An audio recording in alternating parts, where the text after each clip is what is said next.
ಪಟ್ಟಣ ಪಂಚಾಯಿತಿ ತಾಲೂಕು ಯೋಜನಾ ಪ್ರಾಧಿಕಾರದ ಪ್ರತಿನಿಧಿಯಾಗಿ ಆಯ್ಕೆಗೊಂಡಿರುವ ತಮ್ಮನ್ನು ಪ್ರಾಧಿಕಾರದ ಅಧ್ಯಕ್ಷರು ನಿರ್ಲಕ್ಷಿಸುತ್ತಿದ್ದಾರೆ ಎಂದು ಪಟ್ಟಣ ಪಂಚಾಯಿತಿ ಸದಸ್ಯ ಅನಿಕೇತನ್ ಆರೋಪಿಸಿದರು.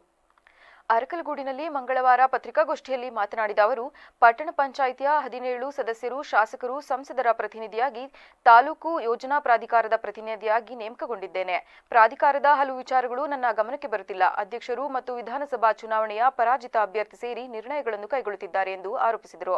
ಇವರು ಬೆಂಗಳೂರಿಗೆ ತೆರಳಿ ಯೋಜನಾ ಪ್ರಾಧಿಕಾರದ ಆಯುಕ್ತರನ್ನು ಭೇಟಿ ಮಾಡಿ ತಿಂಗಳು ಕಳೆದರೂ ಸಭೆ ನಡೆಸಿ ಸದಸ್ಯರಿಗೆ ಮಾಹಿತಿ ತಿಳಿಸಿಲ್ಲ.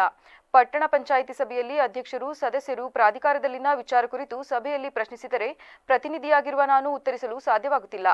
ಶಾಸಕ ಎ ಮಂಜು ಇತ್ತೀಚೆಗೆ ಪತ್ರಿಕಾಗೋಷ್ಠಿ ನಡೆಸಿ ಪ್ರಾಧಿಕಾರದ ಕುರಿತು ಮಾಡಿದ್ದ ಆರೋಪಗಳಲ್ಲಿ ಉರುಳಿರಬಹುದೇ ಎಂಬ ಅನುಮಾನ ಉಂಟಾಗುತ್ತಿದೆ.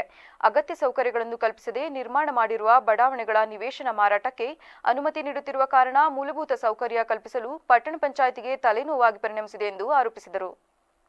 ಮತ್ತೆ ಆರೋಪ ಬರ್ತಾ ಇದೆ, ಲೇಔಟ್ಗಳನ್ನ ಡೆವಲಪ್ಮೆಂಟ್ ಆಗಿಲ್ಲ, ಆಲ್ರೆಡಿ ರಿಲೀಸ್ ಮಾಡ್ಕೊಡ್ತಾ ಇದಾರೆ, ಪರ್ಮಿಷನ್ಸ್ ಕೊಡ್ತಾ ಇದಾರೆ.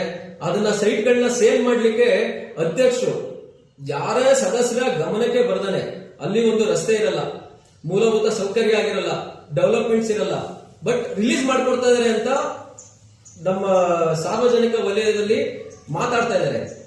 ಇದರ ಹಿಂದಿನ ಉದ್ದೇಶ ಏನು ಅಂತ ಅವ್ರು ನಮ್ಗೆ ಹೇಳ್ಬೇಕು.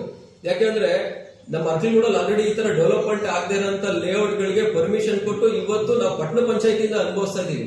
ನಮ್ಮ ಕೌನ್ಸಿಲ್ ಬಾಡಿ ಏನಿದೆ, ನಮ್ಗೆ ಗ್ರಾಂಟ್ಸ್ ಇಲ್ಲದೆ ಇರೋ ಗ್ರಾಂಟ್ಸ್ ಅಲ್ಲಿ ನಾವು ಅವರಿಗೆ ಮೂಲಭೂತ ಸೌಕರ್ಯನ ಒದಗಿಸ್ಕೊಳ್ಳಕ್ ಆಗ್ತಾ ಇರೋಂತ ಪರಿಸ್ಥಿತಿ ನಾವಿದೀವಿ.